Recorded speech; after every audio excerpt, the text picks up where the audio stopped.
جو کبھی بہراپن کے شکار تھے اب وہ ساری باتیں سننے لگے اور دل و دماغ ساری باتیں سمجھنے لگے. میرے ساتھیوں غور تو کرو, اپنے رب کی نعمت کو تو یاد کرو. اللہ چاہتا تو تمہیں پیر کی نعمت چھین لیتا تم سے اور تمہیں پیروں سے معذور کر دیتا, ننگا بنا دیتا. تم اللہ کا کیا بگاڑ لیتے؟ اللہ چاہتا تو تمہیں ہاتھ تم سے چھین لیتا, لولا بنا دیتا. تم رب کا کیا بگاڑ لیتے؟ کتنے ایسے لوگ جن کی ٹانگیں خراب ہیں, کتنے ایسے لوگ ہیں جن کے ہاتھ خراب ہیں. یہ اسی لیے اللہ نے بنایا, یہ بتانے کے لیے باقی بندوں کو کہ میرے بندو وہ بھی تمہارے طرف بندے, میں نے ان سے ان کی ٹانگ چھین لیے, ان سے ان کے ہاتھ چھین لیے. ہم نے کسی سے کسی کی زبان چھین لیے, ہم نے کسی سے اس کی آنکھیں چھین لیے, کسی کا دل و دماغ سوچنے اور سمجھنے کی صلاحیت سلب کر لیے. یہ بتانے کے لیے باقی بندوں کو کہ میرے بندو ہم تمہارے ساتھ بھی ایسا کر سکتے تھے, لیکن ہم نے تمہیں پیروں میں قوت دے دی, ہاتھوں میں پکڑنے کی صلاحیت دے دی, کانوں میں سماعت کی طاقت, آنکھوں میں بصارت دیکھنے کی, تو زبان میں قوت گویائی, بولنے کی تو دل و دماغ میں سوچنے اور سمجھنے کی صلاحیت پیدا کر دی. اللہ چاہتا تو دماغ اور دل کی نعمت چھین لیتا, پاگل بنا دیتا, مجنون بنا دیتا. ہم رب کا کیا بگاڑ, لیکن اللہ نے اچھے جسم والا, صحیح شکل و صورت والا, توانا جسم کا مالک بنایا. تم رب کے احسانات کو کس قدر فراموش کرو. آج ناشکری ہونے کے لیے ہوئی, اور ناشکری اتنی کہ رب کو بھی کہنا پڑا.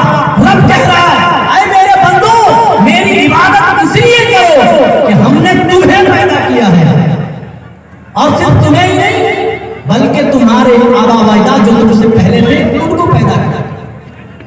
والارض فراشا, زمین کو تمہارے لیے بچھایا, والسماء بنا, تمہارے لیے ہم نے آسمان کو چھت بنایا. آگے دیکھیں اور نعمتیں مزید بیان کی جاتی ہیں. وانزل من السماء ماء, میرے ساتھیوں بارش نہ ہو تو تم پیاس کی شدت سے تم تڑپ تڑپ کے مر جاؤ گے. چوپائے جانور یہ بھی مرنے کے کگار پہ آ جائے. اللہ کہہ رہا والسماء بنا کے بعد وہ میرے بندو اسی آسمان سے ہم نے تمہارے لیے بارش نازل کی, پانی دیا.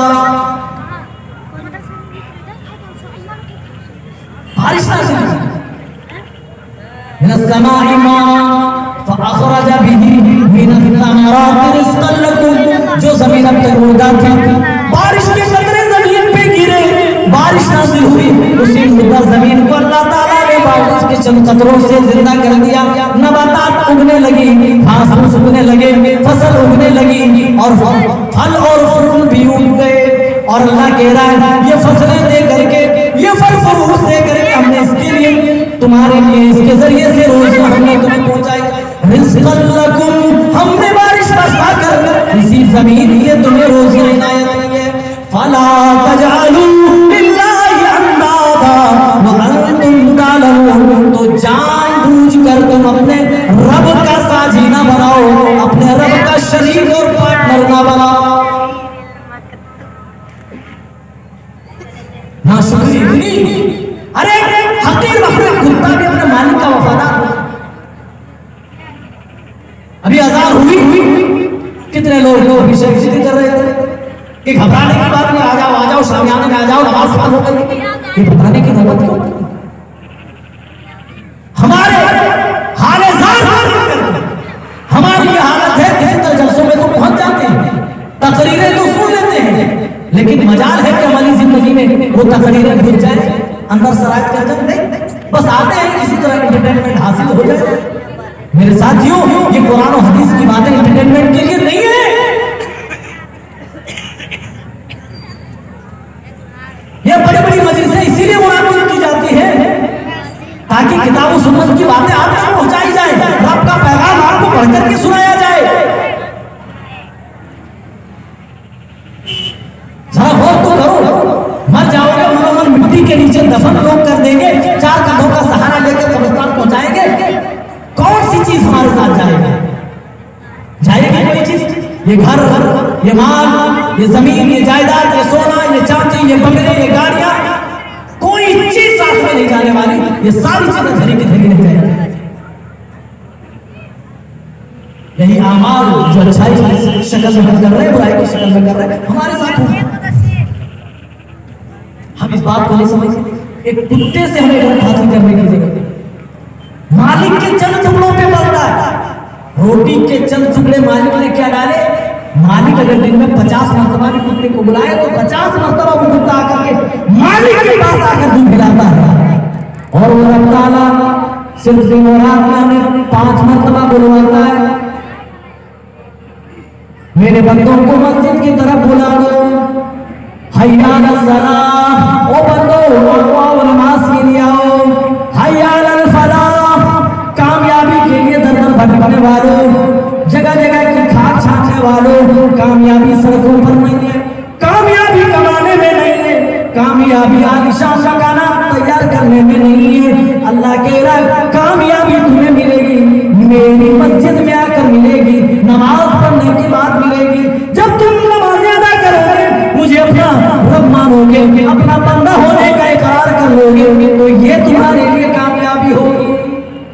5 مرتبہ بلواتا ہے، مجال ہے کہ کسی طرح 5 وقت ہم مسجد میں پہنچ جائے، کتنے دکھ اور میرے ساتھیوں افسوس کے ساتھ کہنا پڑ رہا ہے، مسلمانوں کو نمازوں کی نصیحت کی جا رہی ہے، افسوس کی بات نہیں ہے، یہ دکھ اور تکلیف کی بات نہیں ہے، وہی نمازیں جن نمازوں سے متعلق کہا گیا یہ گنتی میں 5 ہے، اللہ اکبر، لیکن درجے میں 50 کی حیثیت رکھتی ہیں۔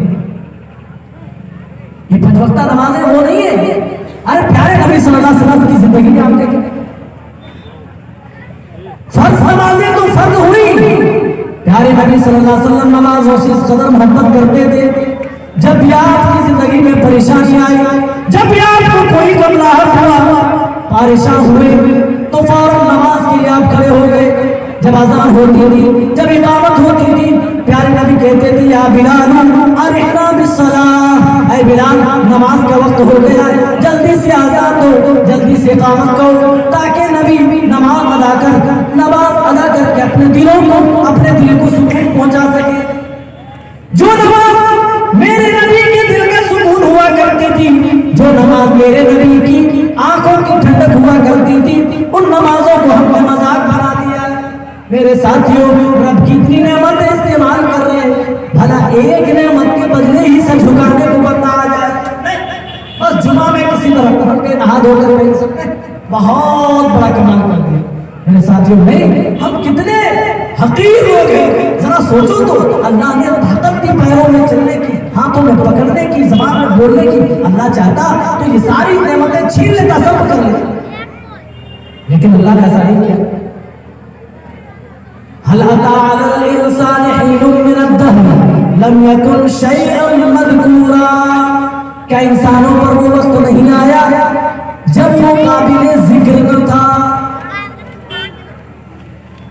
ہم قابل ذکر ہی نہیں تھے، اللہ نے ہمیں وجود بخشا، یہ رب کی بہت بڑی توفیق، یہ رب کی بہت بڑی عنایت یاد رکھیں۔